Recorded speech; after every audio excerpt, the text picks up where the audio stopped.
Okay guys, in this bag I have a piece of jute cord that's been infused with wax and a piece of fire cord, and as you can see, it's not a perfect block of ice, but it's been in my freezer for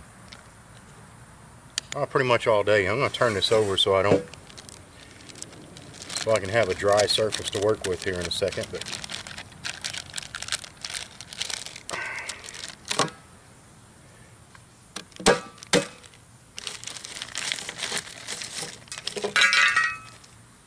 okay, there's the fire cord,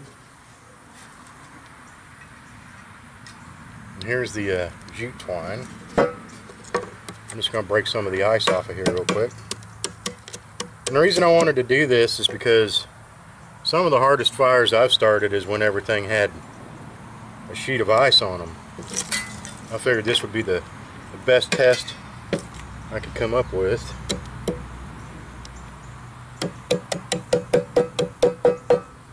But in order to kind of keep it a little fair, or a little easier, I'm going to keep this side dry until now. So, let's see here. I'm going to start with the jute cord.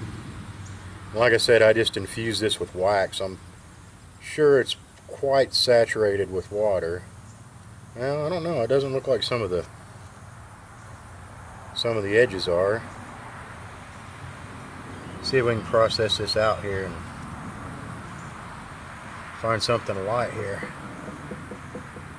Oh yeah, there's definitely some good stuff here, but the question is it going to be enough to heat up the rest of it to get it to burn?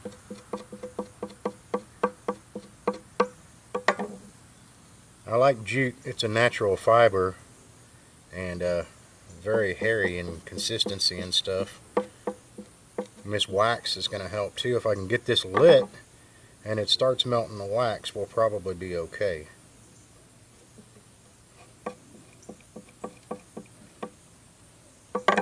Now that fire cord is going to be pretty tough, I would say. But for this today, I'm going to use a real man's fire starter.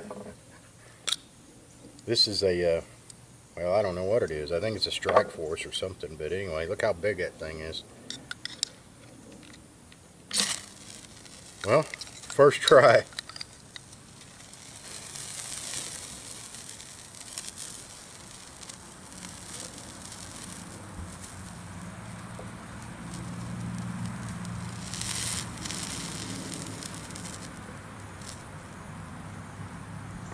I'm going to have to go back to the video footage, and I'll post the time that I took processing this and the time that it burnt, how many strikes it took. It obviously took one strike, so we'll call that out now. That was pretty impressive, I have to say.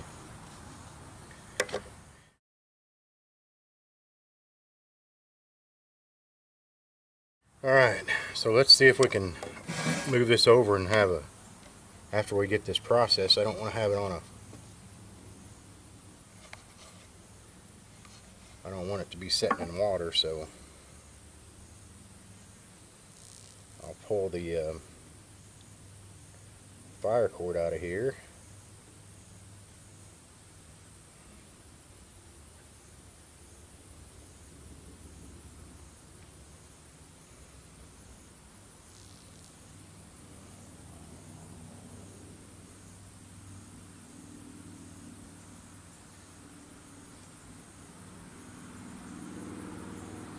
Sorry, I'm just trying to make sure my camera's still recording. I shot a pretty long video yesterday and it was not working.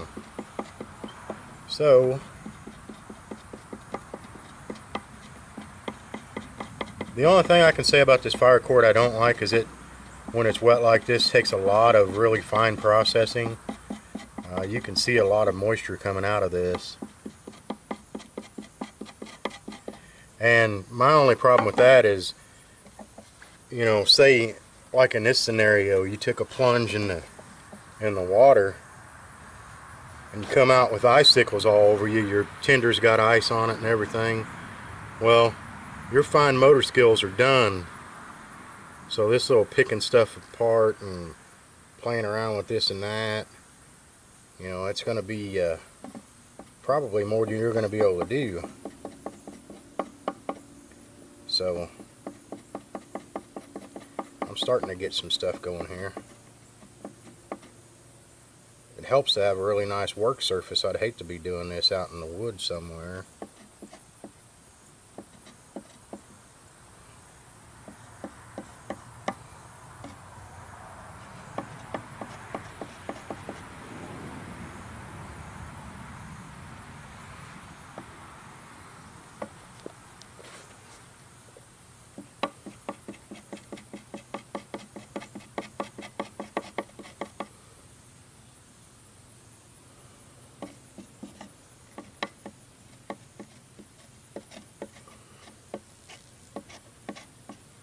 And it may light, you know, now, but I personally would rather save my ferro rod if I don't have a very big one.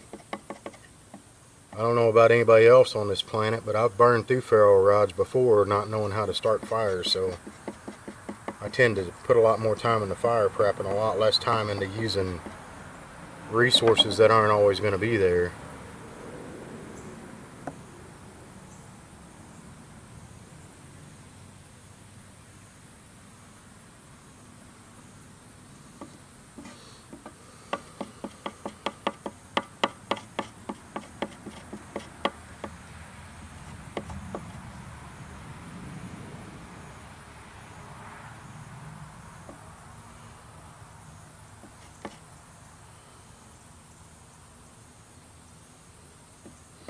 And I'll probably fast forward this video because it's going to take me a long time to get this ready to go.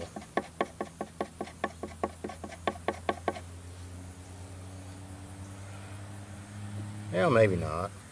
It's not looking too bad.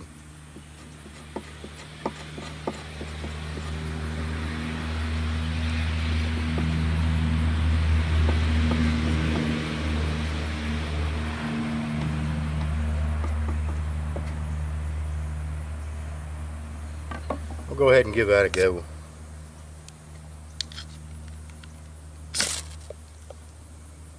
Well, it lit.